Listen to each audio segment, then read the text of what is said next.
Sakop sa ginibong drug bypass operation. Triple o apat na doble ang bihikulo na gruso sa siyudad kang Naga. Mas complain ng police station kang Naga City Police Office. Newsbreak. Sa headlines kan mga baratag, groundbreaking para sa multipurpose hall kang Carolina Elementary School as in multipurpose building na magiging terminal sa kaparehong barangay Ginibo kasubagong aga. 5 parauma na kinasuhan ng cyber libel sa Pili Camarines Sur nakapagpiyansa naman. 2 rebelde gadan sa engkwentro laban sa militar sa Ginubatan Albay, Kasudma. Saro na naman na Bicolano na appoint bilang Assistant Secretary kang Department of Science and Technology. Diyos marhay ng hapon. Ako si Mark Mendoza. Asin ako, si Antoinette Eduardo. Kami ang sa indong tagapagatod, Bareta. Sa laog ning sarong aldaw, 2 groundbreaking ceremony na proyekto kan lokal na gobyerno kan syudad ning Naga ang pinag-atindiran ni Mayor Nelson Ligacion asin mga pag-iribang konsyal kan sangguniang panglungsod. Kabali digdi ang multi-purpose hall para sa Carolina Elementary School. Aramon taman ng kumpletong details report ni Melvin Machado.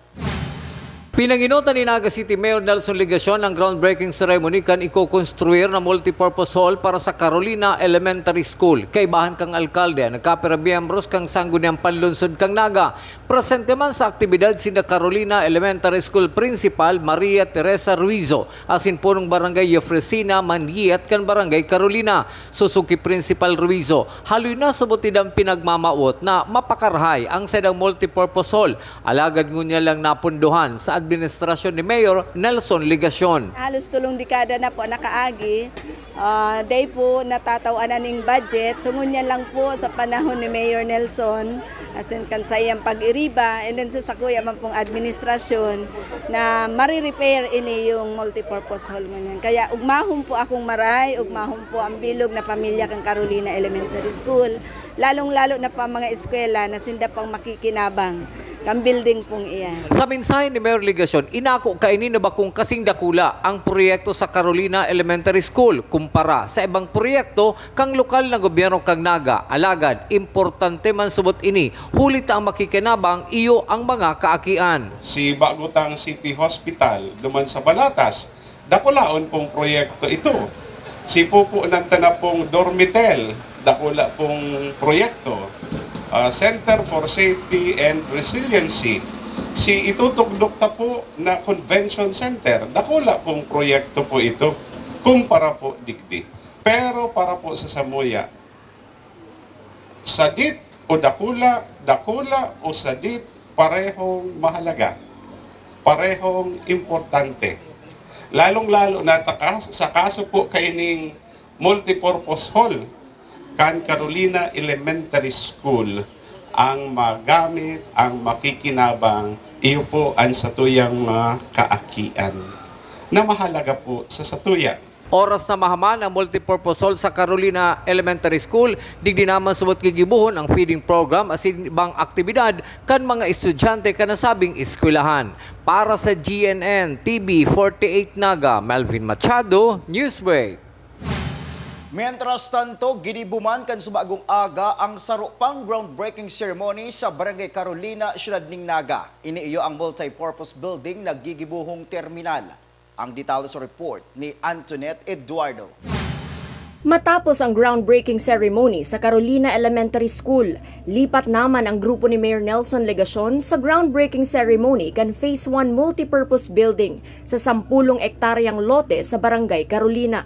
Oras na matapos ang Phase 1, pwede na subot ining gamiton bilang terminal kan jeep na may biyahe sa Upper Barangay kan Naga. Ang pagkakaigwan ng terminal, ang haloy na subot kahagadan sa lokal na gobyerno kan Naga. Sa irarom kan, ang apod ni po kayan Phase 1, di pa kompleto pero usable na po siya. Pwede nang gamiton as a terminal para duman sa mga jeepney na nagbabiyahe halik sa sentro o kaya pabalik, paigdi sa Carolina asin sa Panikwason. Haloy na pong naghahagad ang mga opisyales, ang mga residente kan Carolina, nintultol na terminal para po sa Sainda. Bako pa po ako mayor, Bako pa po ako busy alkalde, councilor pa lang po ako, nadadang ko na po ang siring na kahagadan. Ninuli po nga ni taduman sa crossing nagte-terminal sa DIT. Susugman kipunong barangay Eufresina Mangiat kan barangay Carolina. Sa presente yaon sa gilid kan tinampo nagte-terminal ang mga jeep na may biyaheng Carolina Pakul. Nabako subuot marhay hilingon asin peligroso sa mga pasahero. Pag naman ang terminal, ang Transport Cooperative subuot ang mamanehar kaini. May baka kaming 28 na jeep na nagbabiyahe siring sa Naga. Ang problema po kayan, sa tinan po kami nagpark sinda. May terminal man sa DIT, alam sa DIT kasi doon may itong mga jeep. Kaya ang iba po, nakagaray sa may gilid kan tinan po. Nasabi tayo, bawal bagayan po. Ay, ito yan po, cooperative na po kami. Kapatras ko po, Kapatras Carolina Panikwason, Jeepney Association. Sa cooperative na po. Okay po, cooperative na po. Yung bagay paghahagid sa Tuyakan Nasyonal. Para sa GNN TV48 Naga, Antoinette Eduardo, Newsbreak. Sa kasumpay na Bareta, dakulang tabang sa nagdadakol na populasyon kan Barangay Carolina asin kataid kaining barangay ang pagkakaigwaning kadagdagan na pasilidad arogang jeepney terminal. Iniman ang naging pahayag ni City Councilor Omar Buenafe, Chairman kan Committee on Transportation sa Sangguniang Panglungsod kang Naga. Nasa estratehikong lugar man ang itutugdok na terminal na harani sa Carolina National High School. Iniimportanteng maraita ang populasyon ba kang Carolina nga nagdadakol. And habang nagdadakol ang populasyon, ang requirement sa mga pasilidad na kinakaipuan ng mga tao nagdadakol man. Sa pagpapadagos kan mga bareta, nakapagpiyansa na ang 5 parauman na gabos mga taga-Pili Camarines Sur na kinasuhan in cyber libel ni 2nd District Congressman El Rey Villafuerte. Susug ki Mayor Tomas Bongalonta Jr. kan Pili Camarines Sur, pinirit subuot ninda na makatiponin kantidad 48,000 pesos lambang sarong parauma para temporaryong makaluwa sa karsel. Nainot man nakapagpiyansa sinda Mayor Bongalonta asin ang barangay kapitan kan barangay San Agustin sa nasabing banwaan na naaatubang manin kaparehong kaso. Sa iba pang bareta, positibo sa COVID-19 ang saro sa 30 pinag-quarantine matapos maka-close contact ang 82 years old na nainot na nagpositibo sa COVID-19 sa Barangay Gabawan Evacuation Camp sa Daraga Albay. Sa report kan DOH Bicol, naka-isolate na ang 12 anyos na aking lalaki na nagpositibo sa COVID-19 asin pinaghahanap naman sa ibang naka-close contact kaini. Sa ngunya, nagkukondusir ang Albay Provincial Health Office nin health education sa mga evacuees para mapugulan ang paglakop kan COVID-19 asin iba pang helang kan mga residentes na yaon sa manlain-lain na evacuation centers. Sa pagbabalikan newsbreak, bakbakan kan mga rebelde asin militar sa Albay, duwang NPA gadan. Iyan asin iba pang mga bareta sa pagbuelta kan GNN TV48 Naga Newsbreak. Dakop sa ginibong drug bypass operation. Triple o 4 na doble ang bihikulo na gruso sa siyudad kang Naga. Mas complain ng police station kang Naga City Police Office. Newsbreak. Lemon Residences, your newest home of the champions and the metro. Open for daily, weekly, and monthly bookings. Located at Magsaysay Avenue, Naga City, and enjoy a sip of coffee and Septus meals at Tiger's Cafe, located at 2nd level of Lemon Residences. Dream travel? Achieve yan sa Nagayon Travel and Tours. Enjoy a hassle-free travel with Nagayon Travel and Tours. Visit their office at NCF Annex Building, Magsaysay Avenue, Naga City, or call us 0966-486-0043. At NCF Annex Building, there is the Tiger's Loft, a business center that first to offer a co-working space in Naga. Grow your business at the Tiger's Loft. Swim like a champion at NCF Training Pool. Avail their swimming lessons until the end of July at a very affordable rates. Contact Coach Joseph Tena at 0949-447-2792. Drive with confidence with NCF Driving School. Avail their theoretical driving course and practical driving course. For beginners, NCF Driving School is LTO accredited. Flight attendants, prepare for takeoff, please.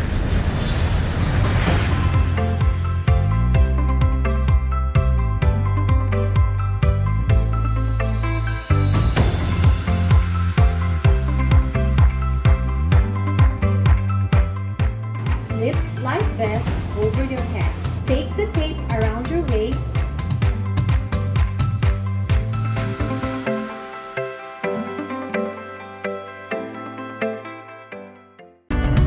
Sa oras ng sakuna, isa sa mga kailangan natin sa ating tahanan ay isang go bag. Ang isang go bag ay naglalaman ng tubig, mga dilata at biscuits upang hindi tayo magutom, energy bars or energy drink, first aid kit, communication devices tulad ng flashlights at batteries, whistles o pito, portable radio at extra cellphone. Mas mabuti kung meron tayong prepaid load guard. Tools tulad ng Swiss knife at gunting. Maaari din tayo magdagdag ng lubid. At huwag natin kakalimutan ang hygiene kit na naglalaman ng sabon, tissue, toothpaste, toothbrush at face mask. Sa lahat ng oras, laging bukas, nakahanda ang aming tanggapan. Tandaan, ang Bicolanong alerto, pirming protektado.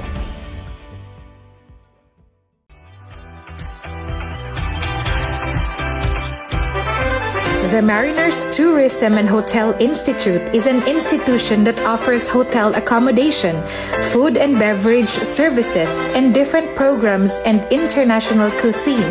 It boasts 5 contemporary guest rooms that fit to all types of guests and travelers. Room rate starts from 1,500 to 4,999 pesos only.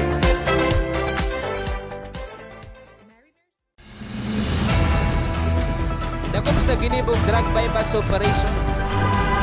Triple o 4 na doble ang bihikulo na gruso sa siyudad kang Naga. Mas complain ng police station kang Naga City Police Office.